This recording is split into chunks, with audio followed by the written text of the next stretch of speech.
Angola Prison to ADX Florence. When an inmate is moved to America's harshest prison, the transfer order. Smash the like button if you're brave enough. Subscribe if you don't blink at the dark. And drop a comment telling us where you're watching from. Because once this story starts, there's no turning back. The sirens were already fading when the first guard reached the far end of the cell block. Angola Prison, officially known as the Louisiana State Penitentiary, was settling into its uneasy midnight silence. Crickets chirped beyond the razor wire. The Mississippi River moved slowly in the dark, carrying secrets it swallowed for generations. Inside cell block C, a body lay twisted on the concrete floor, blood seeping into the cracks like ink spilled across a page that could never be erased. The inmate's name was Calvin Broussard, serving life without parole. He was found dead less than an hour after lockdown, his throat crushed, his eyes wide open as if he had seen something moments before death that terrified him more than dying itself. There were no weapons, no witnesses willing to speak. Just a single chilling detail that made seasoned officers exchange uneasy glances. Carved into the wall beside his bunk was a symbol no one officially recognized, but everyone at Angola feared. 3 tiers above that cell, another man sat upright on a steel bunk, hands folded, listening to the distant echo of boots and radios. Marcus Hale did not move when the alarm sounded. He did not flinch when the shouts came. He had heard worse, seen worse, and tonight he knew something the others didn't. By sunrise, the investigation was already unraveling. Surveillance cameras had glitched for exactly 6 minutes. The tier officer on duty claimed he was in the restroom. 2 inmates placed near Broussard's cell had been mysteriously transferred weeks earlier. Every answer created more questions, and every question pointed in the same direction: Marcus Hale. Hale wasn't Angola-born. He arrived 5 years earlier under unusual circumstances, quietly extradited from another state after a federal indictment sealed from public view. The paperwork said organized criminal activity, but the details were buried deep, accessible only to a handful of people with the right clearance. Inside Angola, rumors filled the gaps. Some said Hale had once run logistics for a multi-state trafficking ring.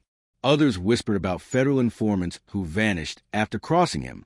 What everyone agreed on was simple. Wherever Marcus Hale went, trouble followed. Detective Laura Kingsley arrived from Baton Rouge just after noon, her boots crunching against gravel as she approached the yellow tape. She had worked homicides across Louisiana, but Angola carried a weight no other place did. This wasn't just a prison. It was a city of the forgotten, where sentences stretched longer than lifetimes and grudges fermented in silence. Kingsley reviewed the scene with a careful eye. Broussard's injuries were precise, controlled. No frenzy, no struggle. This was a spontaneous act of violence. It was a message, and messages, she knew, were never meant for the dead. By late afternoon, the warden's office was sealed. Phones rang without pause. Federal agents arrived unannounced. When Kingsley stepped inside the conference room, she saw men who didn't belong to Angola. Dark suits, clipped voices, eyes trained to miss nothing. A file sat open on the table, its cover marked with a single red stripe. One of the agents spoke quietly. This death accelerates a process that was already in motion. Kingsley frowned. What process? The agent slid the file toward her. Inside were transferred documents bearing a destination few inmates ever reached, and even fewer survived intact. ADX Florence, the federal supermax, America's harshest prison. Marcus Hale was being moved. The official reason cited security concerns, but the real motivation ran deeper. Hale had become a liability. Whatever web he had spun inside Angola was tightening, and someone wanted him isolated, buried under concrete and steel where communication was reduced to whispers and shadows. ADX Florence wasn't just a prison. It was a weapon. When Hale was informed of the transfer, he smiled. The escort team arrived before dawn the next morning. No announcement. No warnings to the rest of the compound. Hale was shackled, hands and feet bound, a chain wrapped tight around his waist. As they walked him down the corridor, inmates fell silent, watching from behind bars. Some stared with fear, others with relief, a few with expressions that looked disturbingly like respect. Hale leaned toward one of the guards and spoke softly. You're too late. The guard said nothing, but his grip tightened. As the transport vehicle rolled through the gates, Kingsley stood near the perimeter, watching dust rise behind the convoy. Something gnawed at her. Transfers were supposed to prevent violence, not follow it. Yet Broussard's death felt less like an ending and more like a signal flare. Back in her temporary office, Kingsley reopened the case file. She studied Hale's timeline, his known associates, the unexplained gaps. One name appeared again and again, scratched out, redacted, buried beneath black ink. A former federal contractor turned whistleblower who had disappeared 3 years earlier, officially missing, unofficially presumed dead. Kingsley's phone buzzed. A restricted number. You need to stop digging, the voice said calmly. Hale's transfer closes this chapter. Kingsley looked at the file, then out the window toward the endless fields surrounding Angola. It opens another one, she replied. The call disconnected. That night, as Marcus Hale's plane cut through the darkness toward Colorado, a corrections officer at Angola found something hidden beneath Broussard's mattress that hadn't been there before. A folded piece of paper, carefully protected from sweat and time. Written in pencil were 6 words that made the officer's blood run cold. Florence won't hold him either. And somewhere over the Rockies, Marcus Hale stared at the floor of the aircraft, already planning his next move, knowing the world believed the transfer meant the danger was over, when in truth, it was only just beginning. The silence inside Florence. By the time Marcus Hale arrived in Colorado, the sun had already burned away the morning fog, revealing the stark outline of ADX Florence rising from the high desert like a concrete tomb. There were no crowds, no press, no sense of arrival, only gates, steel, and silence. This was where the federal system sent men it wanted to erase without killing them. Hale was processed without ceremony. His name was replaced by a number, his clothes by an orange jumpsuit, his world reduced to a single cell built to absorb sound and thought alike. 23 hours a day alone. 1 hour of isolated movement in a concrete pen locals called the Dog Run. No human touch. No meaningful conversation. This was supposed to break him. Instead, Hale adapted. Within weeks, the staff noticed small irregularities. Nothing that could be written up. Nothing dramatic. Just patterns that didn't belong. Hale stood at attention during counts before the guards reached his door. He requested books that aligned too neatly with staff rotations. He stopped exercising on days when certain officers were assigned his tier, as if he already knew who was coming. Detective Laura Kingsley, still chasing the ripples from Broussard's murder, flew to Colorado after her request was quietly approved and just as quietly discouraged. Officially, she was there to close a loose end. Unofficially, she knew Hale's transfer had only moved the center of gravity. Violence didn't disappear. It relocated.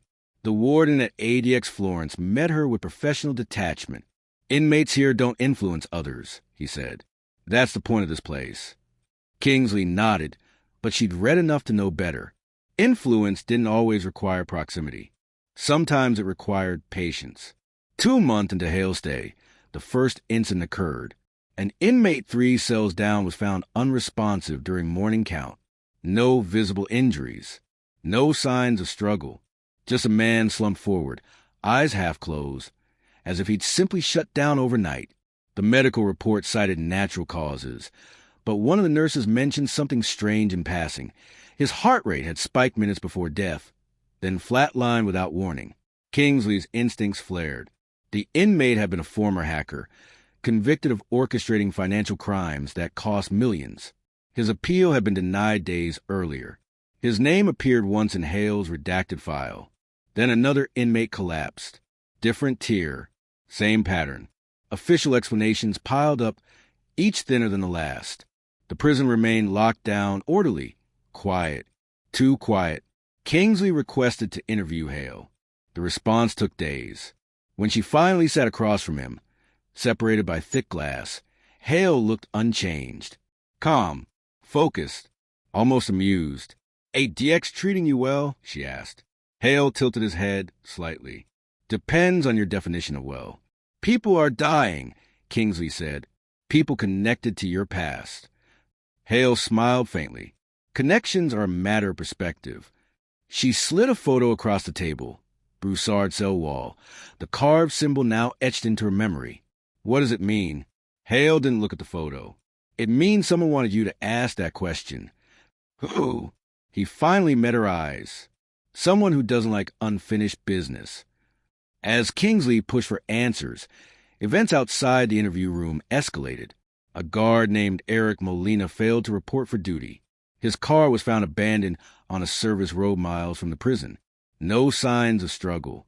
No ransom demands. Just absence. Molina had been on Hale's rotation. Internal affairs descended on ADX Florence, turning routines inside out. Staff were questioned. Schedules rewritten. Security tightened further, if that was even possible. Yet the sense of control the prison prided itself on began to fracture. Kingsley dug deeper into Hale's past, this time bypassing official channels. What she found disturbed her. Hale hadn't just been a criminal. He'd been an architect. He specialized in building systems that outlived him, networks that functioned without direct oversight. Prison transfers, informants, even deaths. Everything fed into a larger design. The missing whistleblower reappeared in her research, not as a victim, but as a trigger. Hale had once testified against a shadow organization with an organized crime that blurred the line between criminal enterprise and legitimate power. The testimony never happened. The whistleblower vanished. The case collapsed. Now, people connected to that buried truth were dying. Late one night, Kingsley received a message from an encrypted number, a single sentence. Florence is just another node. Before she could respond, alarms blared through the prison. An attempted suicide had been reported. Another inmate, another sudden collapse. This time, however, a guard intervened in time. The inmate survived long enough to whisper something before being rushed away. Tell her it's already in motion. Kingsley felt the ground shift beneath her certainty. Hale wasn't reacting to events. He was anticipating them. ADX Florence wasn't containing the threat. It was centralizing it. She confronted the warden, demanding Hale be placed under maximum isolation protocols. The response was cautious, bureaucratic. Florence already represented the end of the line. There was nowhere else to send him.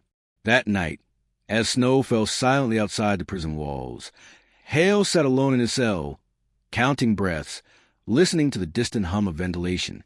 Somewhere beyond the concrete, pieces were moving exactly as he predicted, and in a restricted medical wing, the surviving inmate regained consciousness long enough to scribble something on a scrap of paper before losing consciousness again.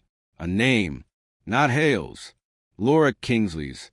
By the time she was notified, the paper had already disappeared, and for the first time since this began, Kingsley understood the truth with chilling clarity.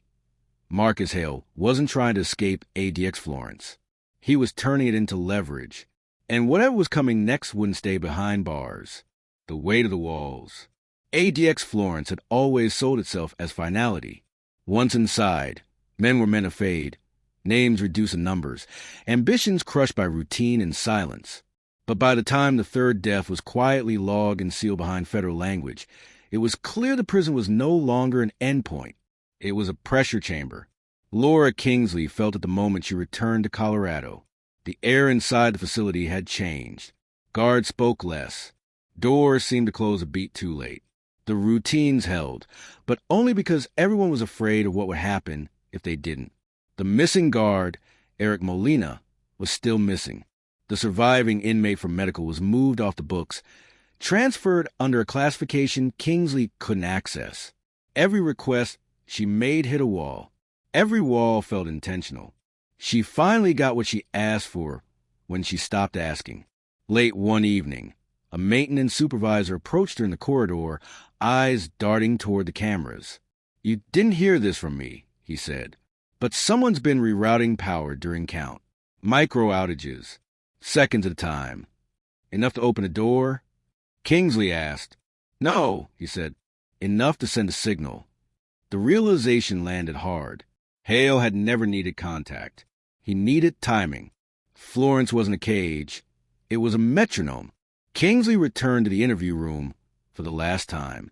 Hale sat as he always did, posture perfect, eyes steady. He looked thinner now, not weakened, but sharpened. "You put my name on that paper," she said.